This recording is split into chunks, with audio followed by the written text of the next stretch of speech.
Ecocultura TV Comunitaria. Somos pioneros en las emisiones en vivo.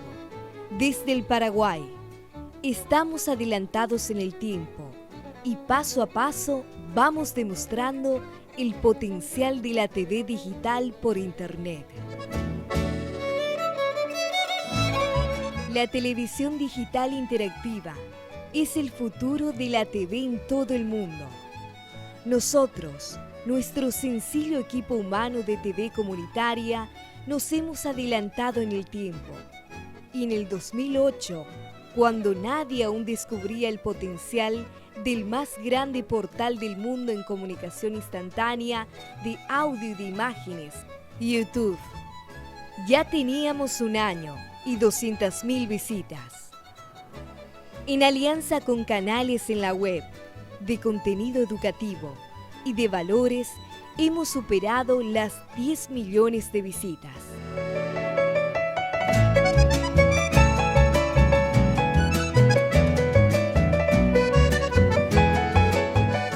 Somos la TV que reconoce a quienes nos apoyan y lo hacemos todos los días. No necesitamos de control de pautas, lo hacemos por convicción y esto nos hace diferentes.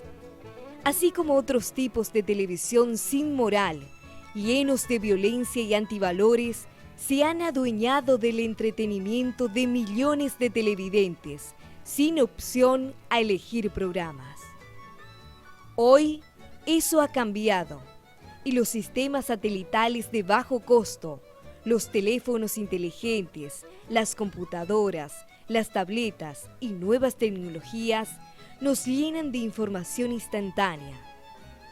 Esta tendencia obligará a los medios comerciales a mejorar radicalmente la programación. Hoy todos somos productores de noticias. Todos somos potenciales reporteros en tiempo real y la TV ha cambiado. Gobiernos dictatoriales se derrumban porque no pueden ocultar la información que difunden las nuevas tecnologías. Hoy nada se puede esconder. Ha llegado el imperio de la información.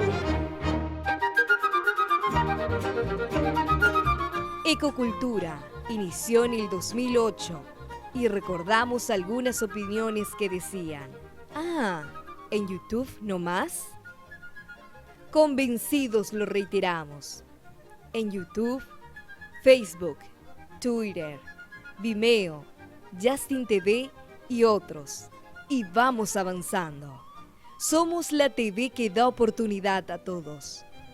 Hoy hay más de 2.000 videos disponibles con un solo clic.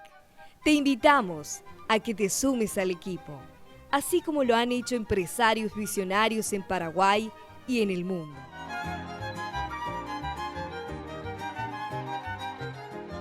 Gracias y adelante EcoTV Comunitaria, donde todos somos protagonistas.